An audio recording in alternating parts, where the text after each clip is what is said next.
Bismillahirrahmanirrahim. Assalamualaikum warahmatullahi wabarakatuh.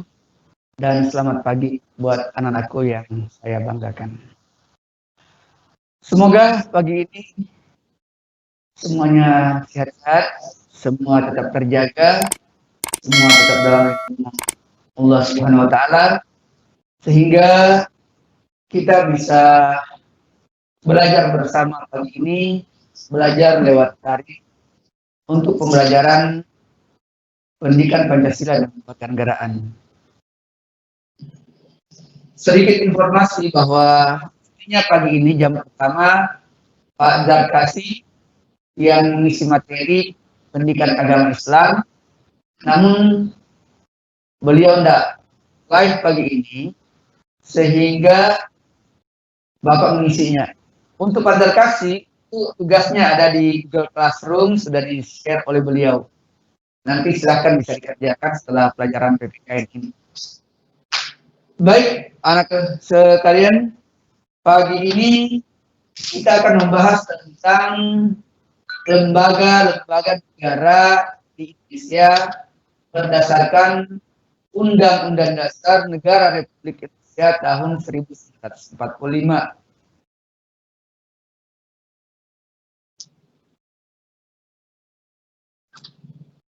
Ini akan sudah pernah dibahas sebelumnya ya, sudah, tapi kita masuk ke lembaga-lembaga negara. Ini bagian dari tentang kedaulatan, bentuk prinsip dan kedaulatan Republik Indonesia.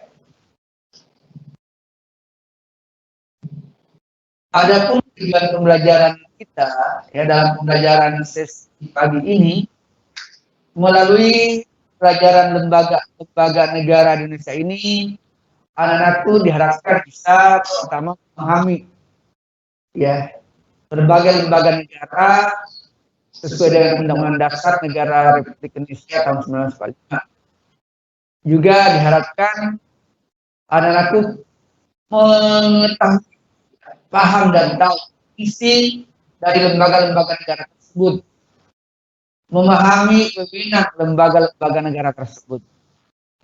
Jadi minimal mengenalnya, yang mana sih yang termasuk negara yang ada di sini, apa fungsinya, apa wewenangnya, itu yang akan kita bicarakan pada pertemuan ke-10 atau dasar ke-11 ini.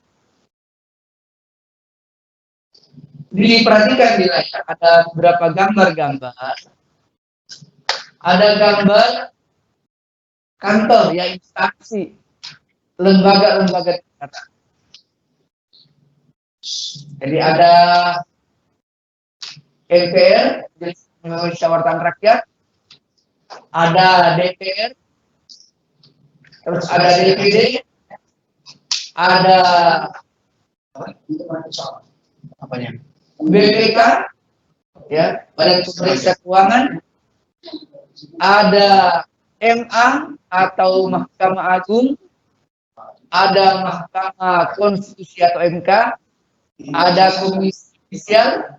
Ini lembaga-lembaga yang terakhir yang sebutkan ini adalah lembaga yang menangani di bidang peradilan ya atau yudikatif. Sedangkan MPR tadi, DPR, DPD itu lembaga di bidang legislatif ya, legislatif yang membentuk buat undang-undang. Ada presiden, ya, presiden sebagai lembaga eksekutif, eksekusi pelaksana. Sekedar mengingatkan kembali, karena kita ini berbicara tentang lembaga negara hasil amandemen. Nah, sekedar menyegarkan ingatan anak-anakku bahwa Undang-Undang Dasar Negara Republik Indonesia tahun 1945 itu mengalami amandemen, perbaikan, penyempurnaan, revisi, pengurangan dan penambahan berbagai pasal-pasal dan ayat-ayatnya. Amandemen pertama itu pada tahun 1999, tanggal 19 bulan Oktober. Amandemen kedua itu tahun 2018 Agustus, hari setelah merdeka. Amandemen ketiga tahun 2001, ya 10 November, pas bertepatan dengan Hari Pahlawan. Dan amandemen keempat tahun 2002, tanggal jadi 4 tahun berturut-turut. Pemerintah dalam hal ini DPR, ya lembaga legislatif, mengadakan amandemen perbaikan dan perubahan. Kalau ada pertanyaan, apakah undang-undang dasar itu bisa dirubah? Bisa. Ya. Kalau melihat sifat dari sebuah konstitusi, sifat undang-undang dasar sebuah negara, itu ada yang bisa mengalami perubahan, ada yang tidak bisa dirubah. Nah, yang bisa dirubah itulah yang dikatakan undang-undang dasarnya bersifat fleksibel. Sedangkan yang tidak bisa mengalami perubahan, itu berarti undang-undang dasarnya atau konstitusinya bersifat rigid atau kaku. Lalu bagaimana dengan undang-undang dasar negara Republik Indonesia? Apakah dia termasuk fleksibel atau kaku? Silahkan kalau mau perhatikan adanya amandemen, adanya perubahan ini. Sampai 4 kali perubahan sampai saat ini. Makanya basis amandemen 1 sampai 4 itu berarti konstitusi negara kita, hukum dasar negara kita, atau undang-undang dasar negara kita itu fleksibel sifatnya, bisa dirubah menyesuaikan dengan tuntutan dan perkembangan zaman.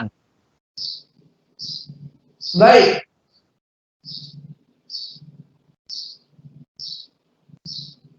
Sebelum perubahan, nah ini juga sekedar mengingatkan ada perubahannya seperti apa? Ya banyak. Sebelum perubahan itu 16 bab. Setelah berubah menjadi 21 bab. Itu jumlahnya. Jumlah pasalnya sebelum berubah itu 37 pasal. Setelah berubah menjadi 73 pasal. Ayatnya Undang-Undang Dasar 1945 sebelum diamandemen itu hanya 49 ayat. Setelah diamandemen menjadi 170 ayat. Kemudian ada 4 pasal pra peralihan, dulunya cuma 3. Ditambah 2 ayat aturan tambahan. Lalu perubahan ada penjelasan. Setelah perubahan penjelasannya menjadi tidak ada.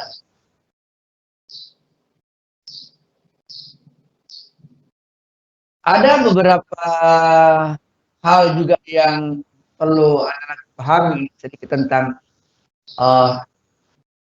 perubahan dasar ini, karena ini menjadi bagian dari lembaga negara nanti.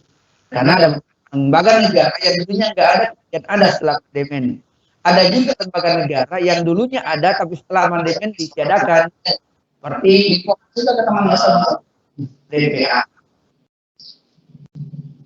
Jadi apa yang latar belakang, apa yang menyebabkan sehingga Undang-Undang Dasar Negara Republik Indonesia tahun 1945 atau konstitusi di negara kita di amandemen? Ada banyak hal. Pertama, adanya kekuasaan tertinggi di tangan MPR. Dulu MPR itu adalah lembaga tertinggi negara. Setelah amandemen, dia menjadi lembaga tinggi negara sejajar dengan lembaga-lembaga tinggi negara lainnya. Kenapa diubah juga adanya kekuasaan yang terlalu besar pada presiden, sehingga presiden dengan kekuasaan yang besarnya banyak mengambil keputusan-keputusan, kebijakan-kebijakan yang cenderung berdasarkan keinginan pemerintah. Adanya pasal-pasal yang terlalu luas sehingga dapat menimbulkan multi tafsir, ya terlalu mudah ditafsirkan macam-macam. Itu kemudian apa tujuannya?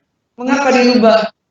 Ya ini menyempurnakan, karena ingat Undang-Undang Dasar itu disahkan, masih ingat PPKI 18 Agustus setelah merdeka disahkan tahun 1945. Berapa tahun dengan sekarang? 70 tahun lebih. Sehingga kondisi pada hal-hal yang belum dapat diatur waktu itu, belum terpikirkan waktu itu, disempurnakan sekarang. Jadi kenapa dirubah undang-undang dasarnya? Nah, ingat undang-undang dasar kita disusun, dibuat di konsep saat kondisi negara masih belum stabil. Kondisi negara masih dalam revolusi, perang, awal-awal kemerdekaan. Jadi kita akan menggunakan yang memperbaiki atas dasar negara kita. Tatanan negara, ya kedaulatan rakyat, hak asasi manusia, kesejahteraan sosial, dan hal-hal lain yang menginginkan agar bisa mengikuti perkembangan aspirasi dan kebutuhan bangsa serta perkembangan zaman. Banyak hal-hal yang membuat sehingga kita harus merevisi. Dalam merevisi ini, ketika amandemen ini ada 5 hal yang menjadi kesepakatan. Namun diingat ini, ada 5 hal yang menjadi kesepakatan dasar ketika diadakan amandemen. Yang pertama, tidak mengubah pembukaan. Jadi pembukaan itu tidak mengalami perubahan.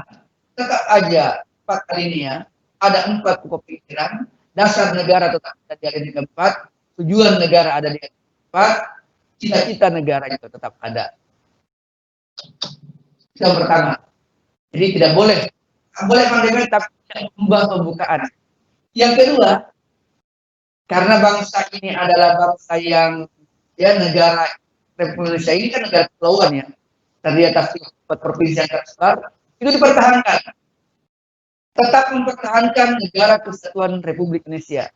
Jadi bentuk negara ini walaupun terdiri atas banyak provinsi, itu tetap satu. Berada pada satu pemerintahan. Dia beda dengan Amerika misalnya. Amerika itu Amerika Serikat. Negara Amerika yang terdiri atas banyak negara bagian. Makanya katakan serikat, gabungan beberapa negara bagian. Ada negara dalam negara.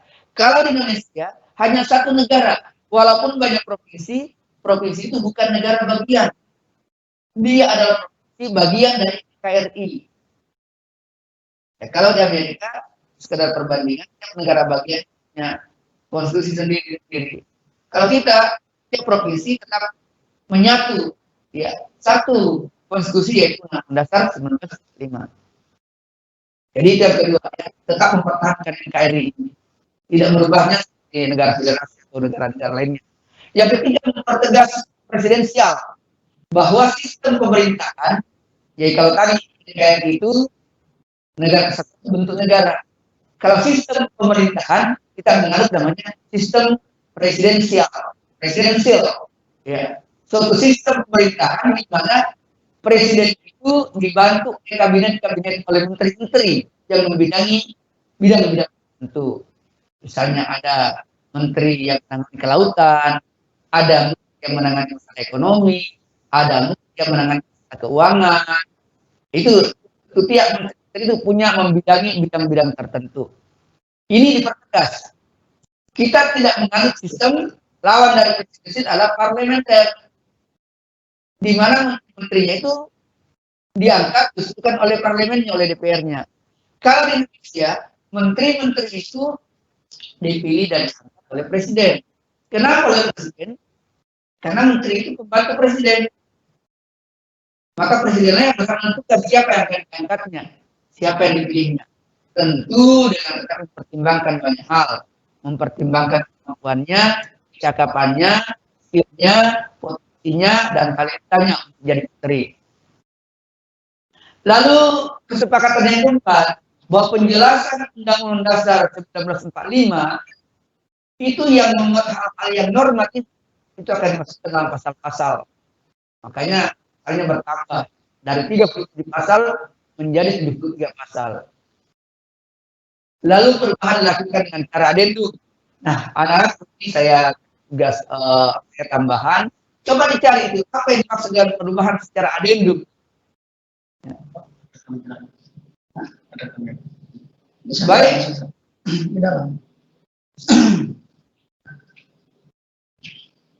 Jadi ini yang bukan tadi yang tetap ya, tidak berubah. Ada 4 alinea. Dekat-dekat komputer semua. Nah, ini adalah ingatkan kembali juga kemarin. Negara kita ini berbentuk apa? Bentuk negara Indonesia Republik atau Kesatuan? Itu sudah pernah tanyakan. Apakah bentuk negara kita ini Republik atau Kesatuan? Kalau menanyakan bentuk negara, maka harus bedakan bentuk negara, bentuk pemerintahan, sistem pemerintahan. Kalau menyebut bentuk negara, berarti itu kita akan membedakan antara negara Kesatuan dengan negara serikat. Saya ulangi, ketika membicarakan tentang bentuk negara, itu berarti kita akan melihat perbedaan antara negara yang berbentuk serikat dan negara yang berbentuk Kesatuan. Misalnya perbandingannya tadi antara Indonesia dan Amerika Serikat. Kalau bentuk pemerintahan, itu berarti kita akan membandingkan antara pemerintahan yang berbentuk republik dan pemerintahan yang berbentuk kerajaan. Karena masih ada beberapa negara yang pemerintahnya berbentuk kerajaan. Thailand termasuk, ya, Arab Saudi ada kerajaannya, ada ratunya. Sedangkan sistem pemerintahan itu untuk memperhadapkan, membandingkan antara sistem presidensial dengan sistem parlementer. Nah, ini ya tiga dan ini nanti akan dapatkan lagi pada saat di tingkat yang tinggi SMA sampai perguruan tinggi nanti akan terulang. Lalu Indonesia mengenal kedaulatan yang mana? Ya tinggal di pasal 1 ayat 2 itu dikatakan kedaulatan ada di tangan rakyat dan dilaksanakan undang-undang dasar. Ini berarti kelas Indonesia mengenal hak kedaulatan rakyat. Tetapi di pasal 1 ayat 3 juga dikatakan negara Indonesia adalah negara hukum. Ya ini juga mengatakan bahwa Indonesia juga menganut paham hukum.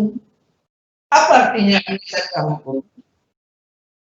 Artinya segala sesuatu yang berkait dengan pelaksanaan kehidupan berbangsa dan bernegara, keterlaksanaan kegiatan lembaga negara,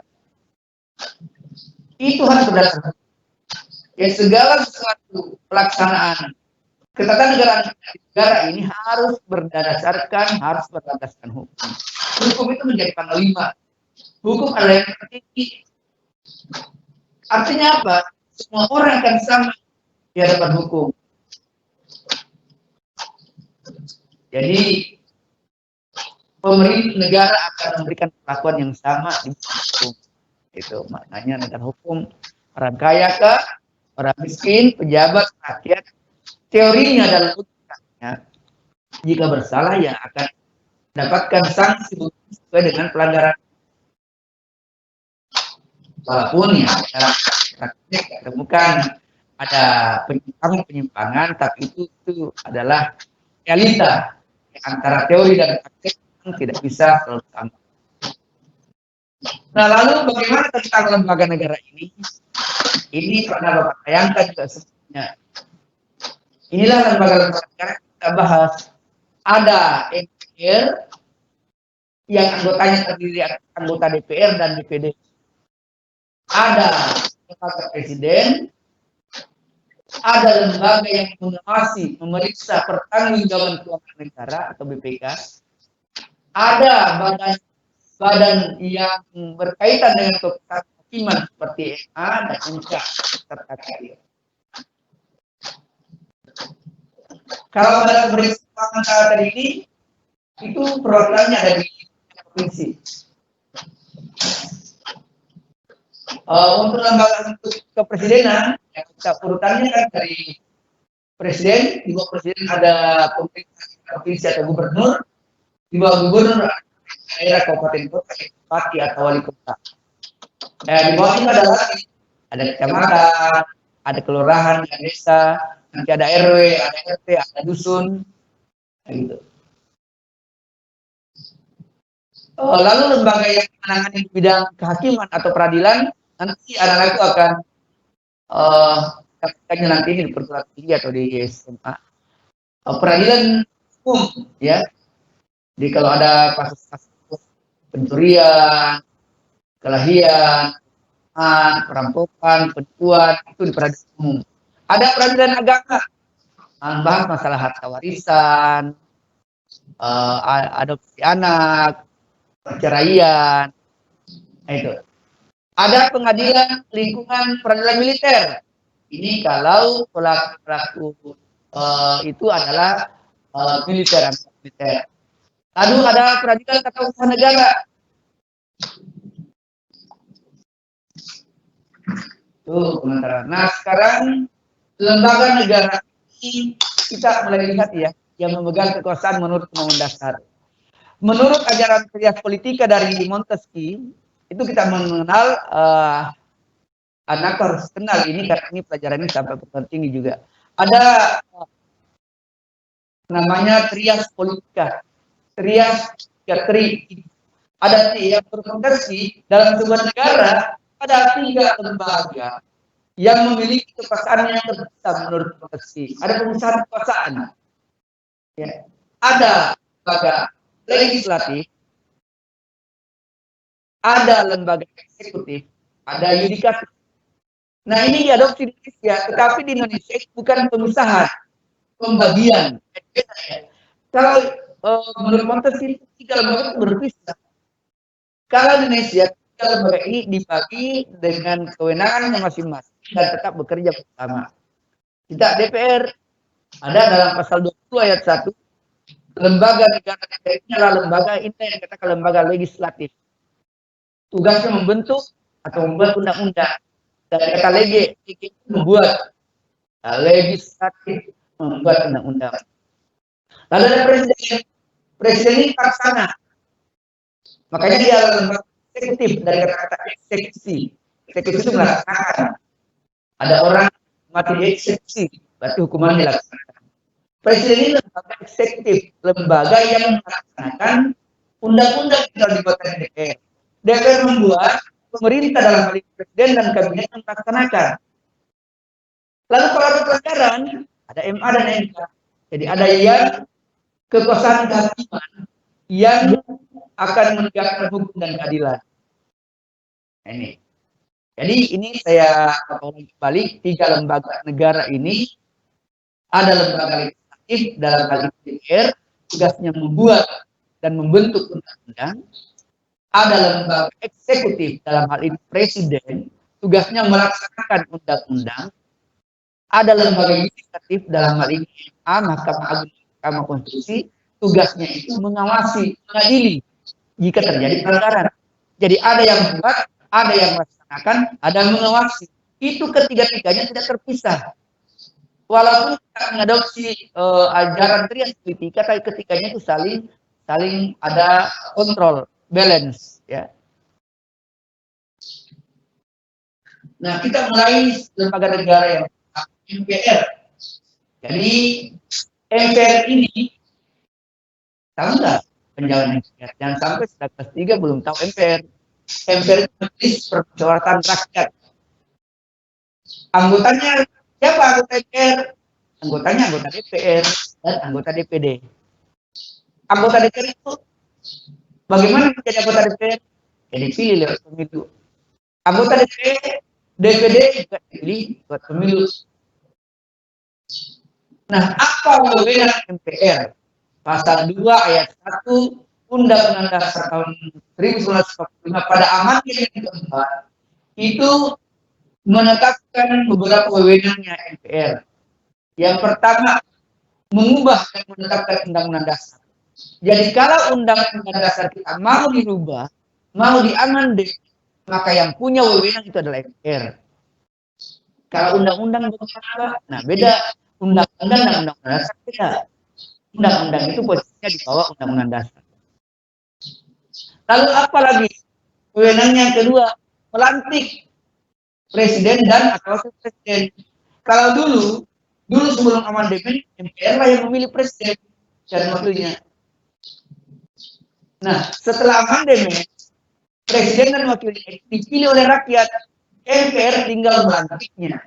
Jadi melantik presiden dan wakil presiden ini wewenang MPR. Itu diatur dalam pasal 3 ayat 2 pada amandemen ketiga dan amandemen keempat.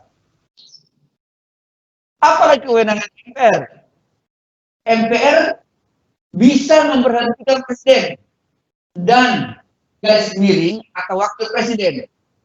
Artinya begini, presiden dan wakil presiden itu bisa dihentikan oleh MPR pada masa jabatannya. Jadi ketika dia masih menjabat sebagai presiden dan wakil, melakukan pelanggaran, bisa dihentikan. Apa pelanggarannya? Kapan seorang presiden dan wakil presiden bisa dihentikan oleh MPR? Nah, nanti akan kita bahas. Silakan ya anak-anak kita cari di Google. Nah, sekali referensi yang berbicara tentang alasan atau latar belakang jika seorang presiden atau wakil presiden akan dihentikan, impeachment. Apa kewenangan yang lain daripada MPR? Memilih wakil presiden dari 2 calon yang diusulkan oleh presiden dalam hal terjadi kecurangan. Jadi misalnya begini, anggaplah ada kasus kejadian wakil presiden itu meninggal atau wakil presiden tidak bisa lagi menjalankan tugasnya karena misalnya stroke dan lain-lain. Lalu gimana? Siapa jadi wakil presiden? Maka presiden akan mengajukan 2 calon dan yang menetapkan siapa yang akan jadi wakil MPR. Itu menurut ketentuan pasal 8 ayat 2 amandemen ketiga. Terus bagaimana jika presidennya dan wakil presidennya dua-duanya mangkat, meninggal, dua-duanya tidak bisa menjalankan tugasnya, misalnya kecelakaan pesawat atau apapun, sehingga kedua-duanya tidak bisa melaksanakan kewajibannya. Kosong dong presidennya. Nah, dalam hal ini MPR berhak memilih presiden dan wakil presiden dari mana? Dari 2 pasangan calon presiden dan wakil presiden yang diusulkan oleh partai politik atau gabungan partai politik yang pasangan calon presiden dan wakil presidennya meraih suara banyak pertama dan kedua dalam pemilu sebelumnya. Jadi misalnya pada saat itu ada 3 kandidat, ada 3 pasangan. Pasangan pertama yang menang jadi presiden. Dalam perjalanannya, pasangan pertama yang meninggal. Lalu siapa jadi presiden? Maka MPR akan memilih calon presiden wakil dari tadi calon dan wakil yang berkompetisi pada pemilu sebelumnya. Siapa yang terbanyak 1 dan terbanyak 2 itu yang akan dipilih. Ini jika presidennya mangkat itu meninggal dunia, berhenti, diberhentikan. Nah, berhenti dan diberhentikan kan beda. Kalau diberhentikan terpaksa berhenti karena keinginan sendiri, atau tidak dapat melakukan kewajibannya secara bersamaan, ya karena sakit misalnya, karena lumpuh, karena kecelakaan dan lain-lain, tidak bisa melaksanakan kewajibannya. Ini poin-poin garis besar mengenai kewenangan Majelis Permusyawaratan Rakyat. Ini nanti negara ini akan kita insya Allah lanjutkan minggu depan, karena ini tidak bisa selesai dalam 1 kali sesi aja. Nah, kita masih lanjut ke presiden. Siapa yang menjadi presiden di sebuah negara atau di negara kita ini? Serta apa wewenangnya, apa kewajibannya, apa haknya. Bahwa yang menjadi presiden itu adalah calon presiden dan calon wakil presiden yang terpilih yang mendapatkan suara terbanyak tadi. Mendapatkan suara terbanyak itu lebih besar dari 50%.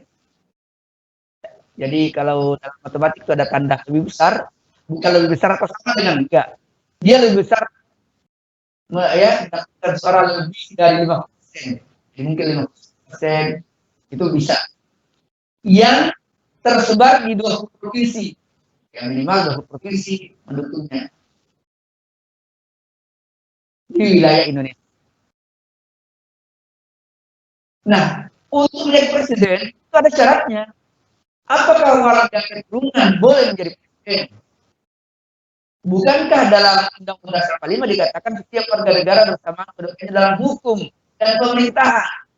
Kalau menilik pasal ini boleh dong. Tetapi dalam pasal 6 ayat 1 dikatakan calon presiden dan calon wakil presiden harus seorang warga Indonesia sejak kelahirannya. Sejak kelahirannya tidak pernah menerima warga negara lain atas kehendaknya sendiri. Jadi kalau dia keturunan, dia tidak lahir di Indonesia atau dia punya warga negara lain, warga negara rancak, tidak boleh. Kan dia sudah jadi warga negara juga, Pak. Iya.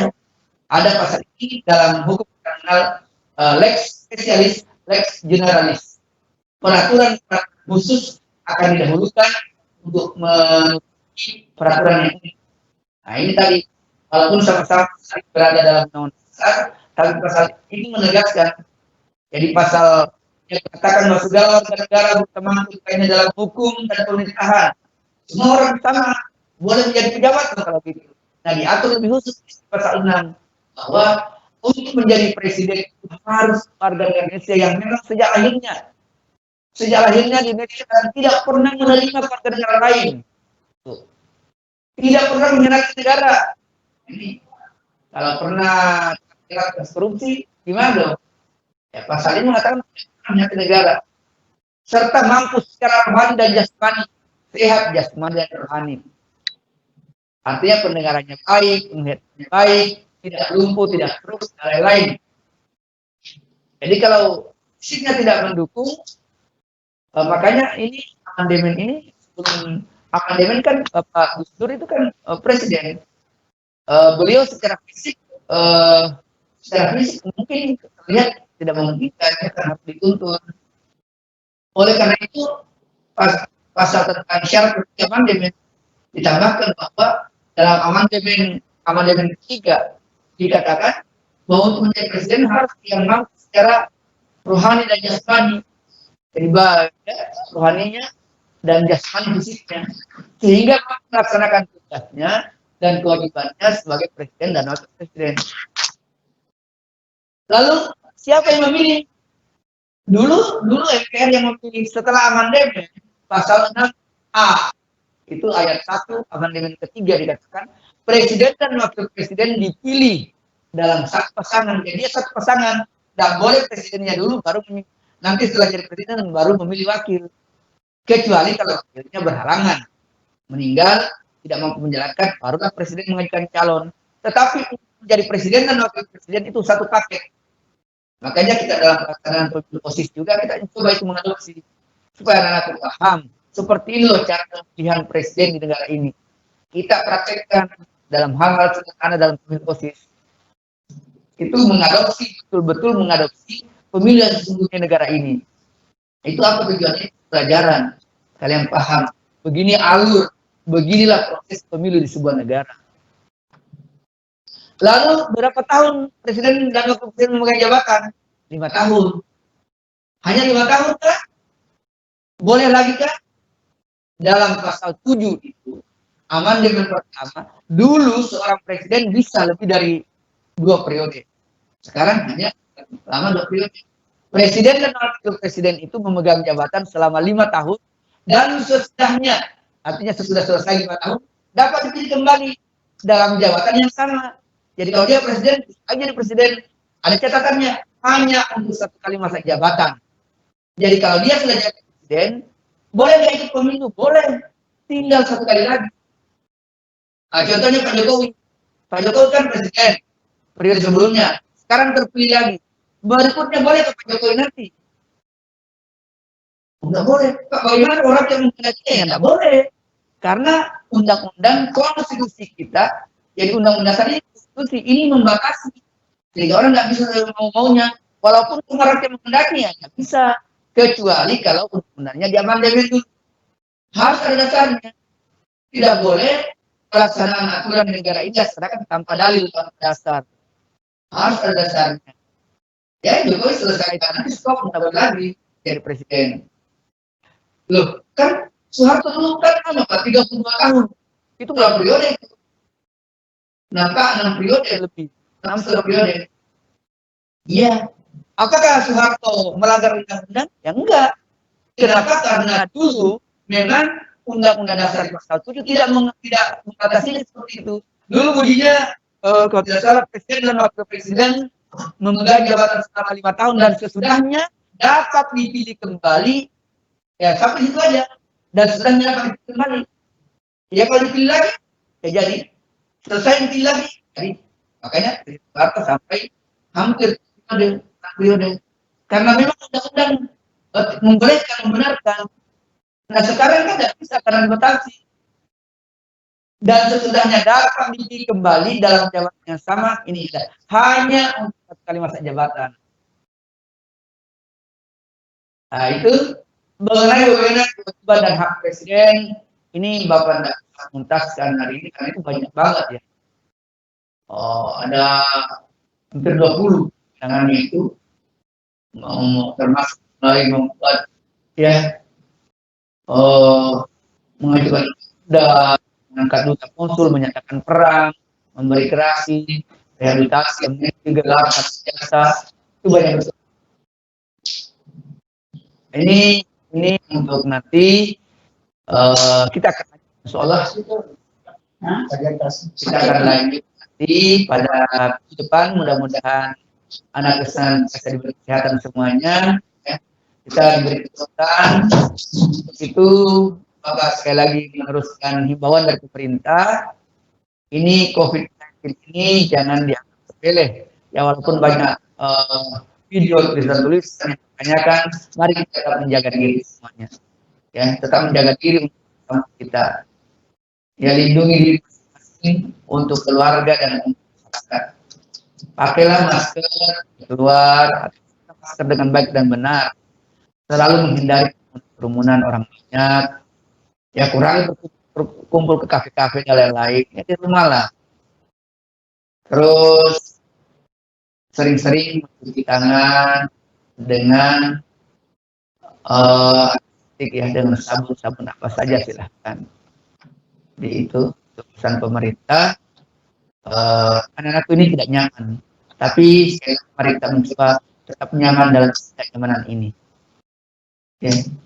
Itu saya ya salah satu pendapat dari kata-kata dari Menteri Nadiem. Demikian semoga apa yang menjadi harapan cita-cita anak sekalian bisa terwujud. Semoga Allah meringankan segala langkah-langkah kita, memudahkan urusan kita, dirukunkan keluarganya semuanya, ya, orang tuanya tetap dilimpahi rezeki yang halal dan berkah, rukun-rukun selalu di rumah. Apa yang menjadi cita-cita anakku, apa yang menjadi harapan-harapan anakku, mimpi-mimpi, mau jadi apa nanti semoga terwujud. Kuncinya belajar ya. Jadi tidak ada cara instan untuk menjadi terkenal, cara instan untuk jadi berhasil. Semua membutuhkan keuletan, membutuhkan kesabaran, keseriusan, ketelatenan, kesungguhan, ikhlasan dan doa. Tetaplah jadi anak yang baik, anak yang berbakti kedua orang tua. Agama.